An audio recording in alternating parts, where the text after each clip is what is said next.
Hi there, Sanmunani Mulweni. Welcome to Face Channel. For new here, please subscribe before the end of the video. If returning, thank you for love and support. I appreciate you. The Bala Family reality show episode 9.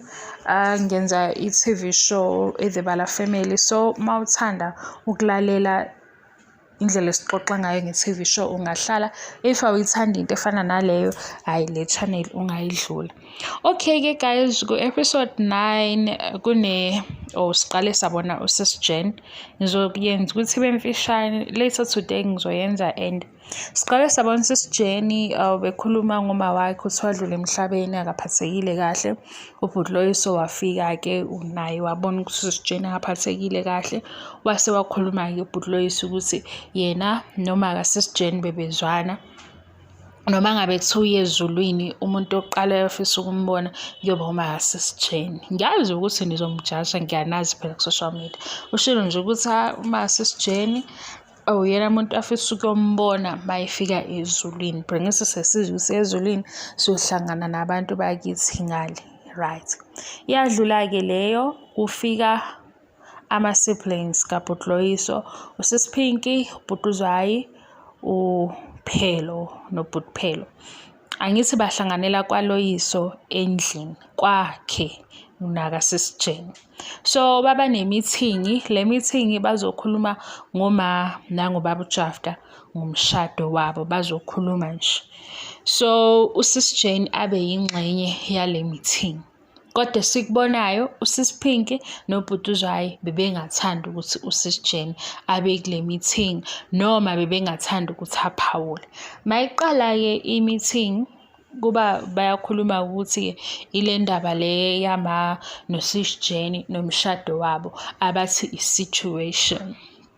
So uthi usis Jen kahle kahle ngoba behlangana kahle kahle yini abayifisayo ukuthi yenzeke ukuze bejabule.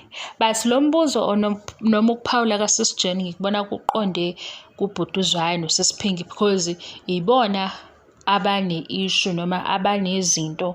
Ngikhumbula mhla kuyi-family therapy athi uBhutuzwayi lo mshado washeshiswa because abazali bebengafuni ukuthi befake imibuzo. Ababanikanga isikhathi sokuthi bebeke imibono ngoba bebazi ukuthi bekuzofika imibuzo eminingi kubazali phakathi kama nobaba uJafta. Uma ekhuluma usis Jen Bhutuzwayi wangathanda wathi akazi ukuthi ukuthi ngihlekisile. Okokuqala kungihlekisile mayithi angazi ukuthi kanti kusetshenzwa kanjani la. Uloyiso uvela uthule kukhuluma usis Jen, kukhulume uJen and uJen uphikisana nathi uthi thina senza izinto ezi-wrong according to whom. Kodwa guys, asikhulumeni iqiniso. Umbuzo kasis Jen awukho wrong futhi ubuza into eqondile because ukuba ne-meeting isuke ikhona into engifuna ukuyi-achieve. Into engiyibonayo ecasula usis Pinky noBhutuzwayi ngosis Jen ukuthi Bhutloyiso nonkosikazi wakhe bona baqhelile shem emndenini. Siyabona ukuthi nje they are minding their businesses, abekho nje kule nyakanyaka eyenzeka kubo. So usis Pinky noBhutuzwayi bona nalama leading roles ukuthi bona baphethe lo mndeni. Even nalo mshado lo kama yibo aba-involved futhi ngobani baya-supporta financial. So usis Jen uza ne-point elivalid futhi upholile indlela abeya ngayo, kodwa laba iyabacasula because kubukeka sengathi uyaba-undermine because aka-understand ukuthi nayi into aba-experiencile ngenxa yalo mshado, nayi i-position uma wabo ababeke kuyona ngenxa yalo mshado. Kodwa bengakhulumi into ebhedayo le buzo sis Jen because i-meeting ne-meeting kune-purpose yokuthi le meeting siyenzela lokhu, emva kwalokhu sifuna ukuthola lokhu.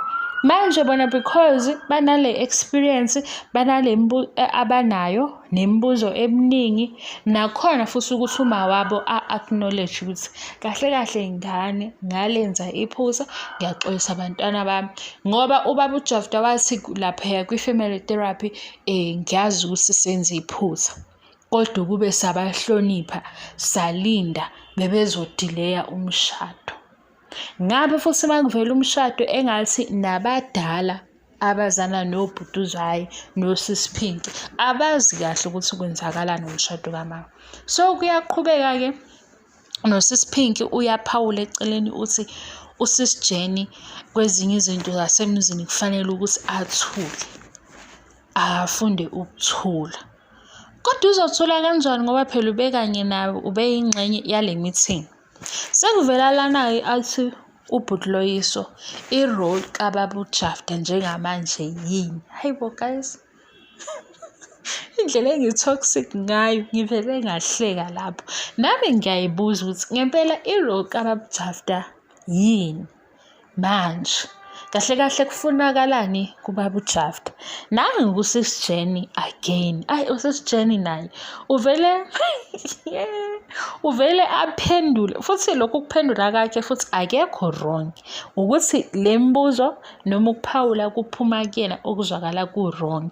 Uthi-ke usisi Jenny, kanti njengamanje yini ezokwenzeka enkulu noma izinto ezenzakalayo ezifuna ukuthi ubaba uJafta adlale a certain role?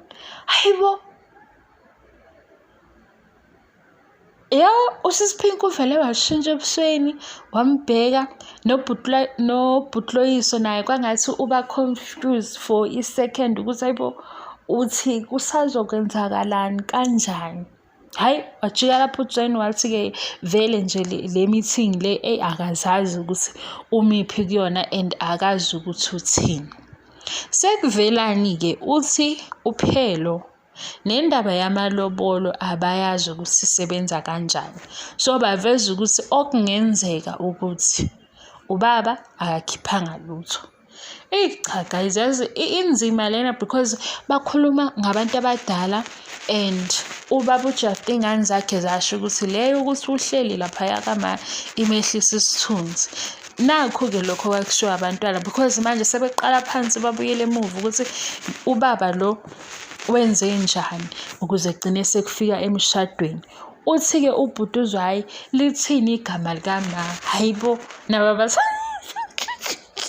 yeyi abasamhloniphi umzali, abasamhloniphi. Ngiyabona ukuthi kunesidingo bekhulume ukuze ekugcineni bazi ukuthi bamiphi. Uthi-ke uBhutloyiso kungenzeka ukuthi ubaba uJafta noma they are just partners, bona basele ngaphandle ezabantu abadala bazenzela iy'nqumo zabo.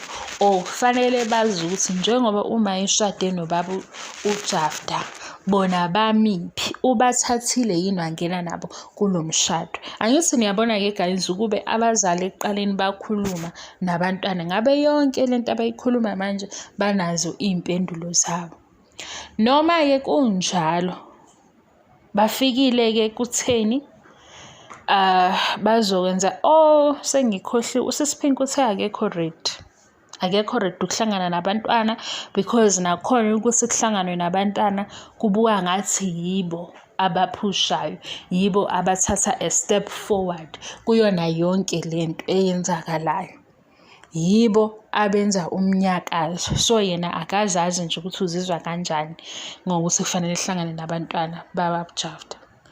Nakuba sibona ukuthi umshado lo usisiphinki noBhutuzwayo abawuzwisisi kahle, kodwa ababaxolele abazali sebebadala, ababaxolele because ngiyabona ukuthi into yabo iphuma kulento ababeyisho lapha kwi-family therapy ukuthi uma wabo ubenokuba absent ekhona ngenxa yokuthi sekukhona upartner.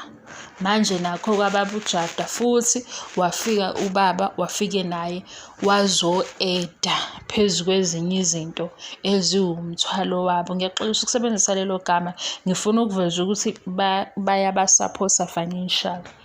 So yadlula lapho kunabanye-ke abathi usisi Jenny akayazi indawo yakhe. Usisi Jenny ubekhona kwi-meeting. Maye khona futhi kwi-meeting ucela uBhutloyiso ukuthi abe khona. NoBhutloyiso futhi maye mcela angiboni ukuthi Ingoba mhlambe engahloniphanga le meeting ngokubiza unkosikazi wakhe because bahlangene ezabantwana, ubengekho ubaba omdala laphaya ozothi mhlambe hayi le sicela ukuthi unkosikazi kaBhutloyiso aphume ngaphandle. Besibabuka njengokuthi bahlangene ezingane zikamama. Nakuba-ke usisi Jane engeke aze azi ukuthi kwenziwa kanjani kwaXhosa makuziwa kwizinto zomshado, kodwa bebehlangane endlini kaBhutloyiso, engaboni ukuthi manje besebezothi akahambe ayephi. Nakho futhi lokho kuphawula-ke mhlampe-ke ubengama-ke ekutheni aphawule ngoba ngempela kunento uBhutuzwayo noSisi Pink abafuna ukudlula kuyona bona bobabili, because kunale experience ebekungafanele ukuthi bayi-experience ngenxa yokuthi kufike imishado le, and le mishado bekuyi-secret weddings because uthe uBhutuzwayo owesibili umshado abatshelanga ngawo. Uma bengatshelanga ngabo, kukhona futhi omunye ubhuti owabe esethatha i-role kamawabo wabakhulisa. Uma kuvela lona omunye futhi umshado abatshelanga ngawo, nakhona lapho bona basukuma baba badala bakhulisa iy'ngane zakubo okuBhutloyiso noBhutphelo. Manje leyo nto leyo inakho ukubaphazamisa ngoba ngibone nala kwi-family therapy beku-episode 3 bethi uma wabo akafuni ukukhulume ngalezi ndaba, uvele bone ngathi bamvalela ekhoneni or ayimphathi kahle, kodwa bona bayafisa ukuthi bekhulume. Nakhona futhi sabona uma indlela aphendula ngabo ngoba wavele wathi lezi ngane zimude, abantwana bakhe bamude, baba nje ney'muthi zabo. Ngathi hayibo, into engaka esiza yabahlalisa phansi kwaze kwaba khona umuntu wangaphandle ozolalela iy'ndaba zomndeni wabo, kusho ukuthi yinto enkulu le kubona, bekufanele ukuthi bayi-address, kodwa uma waba-defensive wayithatha njengento encane. Yileyo-ke engiyibukayo, nanokuthi futhi kungenzeka ukuthi uBhutloyiso akakhiphi lutho, kungenzeka ngoba manje le uBhutuzwayo noSisi Pink ababuka ngayo unkosikazi kaBhutloyiso inakho ukuthi vele anizifaki kakhulu. Angazi-ke lapho-ke ngiyasho nje ukuthi ngibona kanjalo because ezinye izinto abebeziphawula bethi uJane akathule angiziboni, because ekugcineni lo mbuzo obuzwe uSisi Jane uBhutuzwayo usho exact words kaSisi Jane ukuthi masihlangana fanele sazi ukuthi sihlanganelana ngoba sizolobu siya emuva siya phambili, fanele sazi ukuthi sifunani. Kula khona sebefonela-ke ubhuti wabo omdala lo abacela ukuthi ezoba khona, wathi-ke naye akekho comfortable ngale ndaba futhi abakaze beyikhulume. Akuzukuba lula ukuthi useyafika nje usezokhuluma ngalo mshado kade vele kwasekuqaleni angaze atshelwe ngayo. Hayi bo bazalwane, kanti umshado kamama noBabujafta kwenzakalani? Ngizwe nala bekhuluma kwi-meeting bethi kufanele bazi ukuthi baye enkantolo, kunama-documents asayiniwe, iy'ndaba zelobolo, kodwa bakithi abantu abadala laba sebebadala. Usisi Jane-ke lapho uma sekukhulunywa indaba yokuthi ilobolo useyahleka. Hayi, yabo le show sengizoyibukela uSisi Jane nalokhu ukuphoseka kwakhe nokuphawula nabantu abacasukayo. So kube nomzuzu-ke uPhelo uhlangana no-cousin wakhe, wakhuluma uPhelo bekuwu-cousin wakhe ubeyedwa, kwase kwafika-ke nabanye-ke later. Uthi-ke uPhelo bakhuluma ngendaba ye-ceremony ukuthi ihambe kahle, beyiyinhle, and uPhelo uyasho ukuthi enye into emkhathazayo yileya nkumanda, ukuthi unkumanda uvele uma kunento mhlampe ayenzile e-wrong uvele kuzwakale sekuthiwa nkumanda. Manje naye akasazi ukuthi lesi sibongo uqualifya nini ukuthi asisebenzise noma angasisebenzisi, kodwa leyo-ke i-wrong bandla. Ngathi uma engayi-addressa ukuthi nje kucace ukuthi bambiza ngoPhelo Nkumande or kube uPhelo kanjalo, because nami ngiyayibuka ukuthi hawu shuthi suke sebemjaja-ke mase bethi Mr Nkumande ngoba nakhe sebhedile. Makungenzeki lutho okubi, hhayi kuthulekile. Maye seqala hlampe izinto eziba wrong sekuzwakala ukuthi uPhelo Nkumande kanjalo. Bekusho uPhelo-ke guys, bekusho uPhelo echazela umzala. Wathi umzala ayi kodwa-ke okunye kufanele ukuthi akufunde ukudlulisa izinto, uPhelo akadlulisi izinto. Mina-ke ngifisa ukuthi uPhelo ebe right, ave cute, engazimoshi ngotshwala ephuze. Yabo lokhu kuphuza, usuphuza ney'nkinga kuyaqala-ke kumoshe umuntu. Ave cute, nike nimbhekisise u-cute uPhelo. Wakhuluma-ke nomzala, yadlula indaba yakhona. Usisi Phinki kunenye event abeyi-organizer, wahlangana nabangani bakhe, yadlula leyo party. Wase-ke wahlangana noBhutuzwayi. uBhutuzwayi shuthi ungasekhaya because kunalo mcimbi wakhe wentambo enkulu. Ba-catch up-ke noSisi Phinki. uBhutuzwayi-ke noSisi Phinki bawo-best shem, hhayi bawo-best, uyabona ukuthi bayazwana. Ngabona nje ku-episode 1 qala ubukisho ngathi Sisi Phinki noBhutuzwayi engathi bona basondelene kakhulu. uBhutloyiso noBhuphelo basondelene kodwa akufani. Sisi Phinki noBhutuzwayi i-clear le eyokuzwana kabi. Bhutloyiso noPhelo engathi uBhutloyiso akayithandi idrama, and lokhu ungakuthandi kwakhe idrama akabi honest, because mina ngimbona emsondezile uPhelo eduze kwakhe kodwa engathi akami naye ngeqiniso esho ukuthi Phelo lokhu nalokhu ku-wrong ngendlela efanayo noBhutuzwayi. Kube ukuthi phela uPhelo akamemezi njengoBhutuzwayi, akanayo le tone le nobuso obushintshayo, uyabona. Kodwa nje eyaPhelo noBhutuzwayi ngiyabona ukuthi uyam-accommodate ngokuthi uyamlalela, kodwa ukuthi umbeka nje kwi-picture ecacile ukuthi Phelo lokhu ku-wrong nalokhu ku-wrong, ngathi uyambambatha nje lokuthi Phelo kuzoba right. Oh wow, uyabona nje kunjalo, yindlela engibona ngayo-ke nami. So uZwayi noSisi Phinki baya catch up, bakhuluma-ke ngakho-ke lokhu ukuthi indaba yamano babujafta sekufanele ukuthi bahlangane nowangaphandle ozoba honest, ongazosaba ukuthi ukhuluma uthini, bese begudla kuloyiso nimxoxele.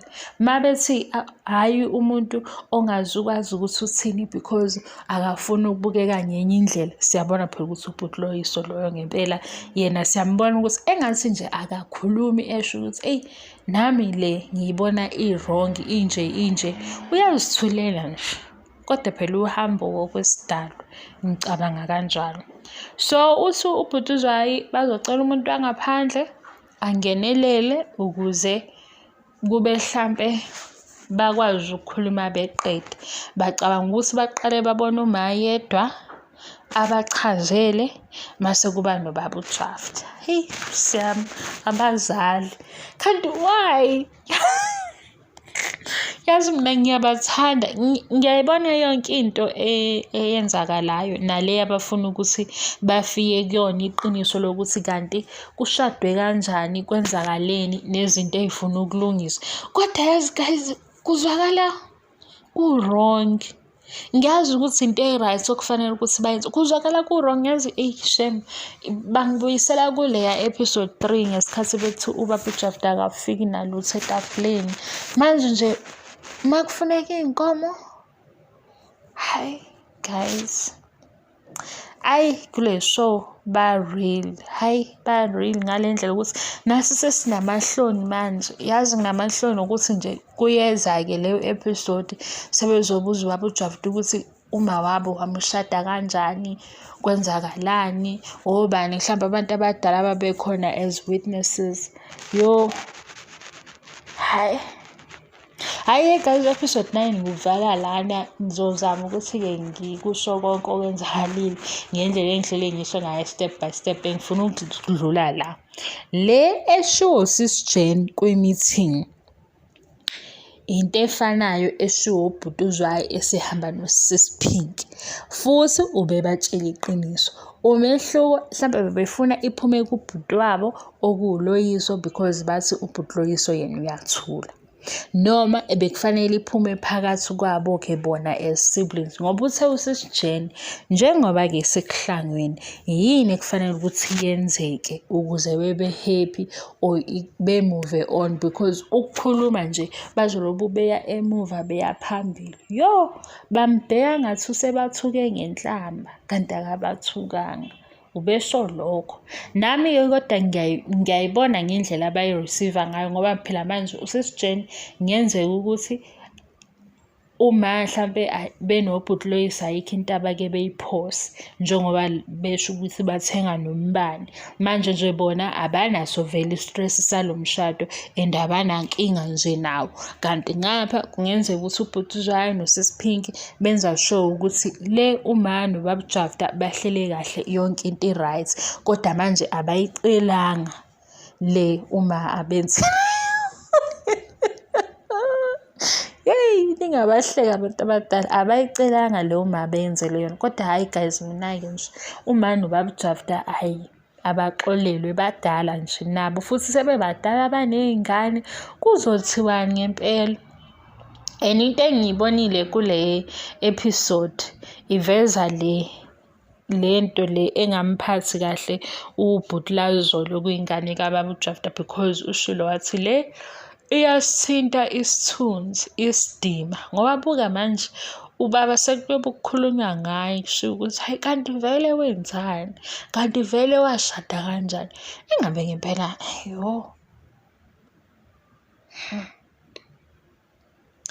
babona shuthi ubaba uJafta esekhona esehlala lapha yabasipesho ukuthi uma waseyabachazela ukuthi hayi uhusband wakhe. Hayi ibukeni ishow ikhuluma nje i-reality njengoba injalo. Okunye-ke kunzima phela ngoba manje kusolwa abantu abadala, into vele engajwayeleki ukusola umuntu omdala. Yabo umuntu omdala uma enephutha kuba nzima. Kungcono iphutha uma lisey'nganeni kuyathethwa kukhulunywe ukuthi yenza nje kulunge. Manje uma kuwumuntu omdala kuba naleyo nto esindayo nje, kuyasinda ukuthi uthethise umuntu omdala amacala. Futhi-ke nakhona la kuwumshado, kuwukuthandana. Yabo usuhlaliswa uma ngakho phansi uzombuza ngokuthi-ke manje hayi khona akulula. Yile nto-ke esiyibukayo futhi nabanye sithi bayayibona, nabanye abazali bayabona ukuthi amanye ama-decisions nama-choices aba-affect-a kanjani abantwana babo ekugcineni. Engathi bengaba nendlela yokuthi izinto ezinjengalezi benze njani ukuze bonke aba-involved bakhululeke. Njengoba nje ubhuti loyiso ukuthi asizazi ukuthi kulo mshado thina kwenzakalani, noma manje sesiyi-one big family, siyahlangana-ke manje as siblings sesizosebenzisana njengoba nje bona sebenendlela yabo yokuthi besebenze as eBala Family ukuthi zonke izinto bazokwazi ukuthi berepothelane, be-update-ane, benze ama-decision as a family. Manje mase kufika abanye abantwana shuthi nabo bazobajoyina-ke la ukuthi esikhathini esithini siyahlangana, siyabrifana as a family, yonke leyo nto. Uma bekhuluma ngama-roles bebesho lapho ukuthi sebekhetha ukuthi babe into eyodwa, behlangane njengomndeni ukuze nezinye izinto bekwazi ukuyilungisa. Mina ngiyabonga ithuba, ngiyabonga i-support, angiqedi. Bye bye.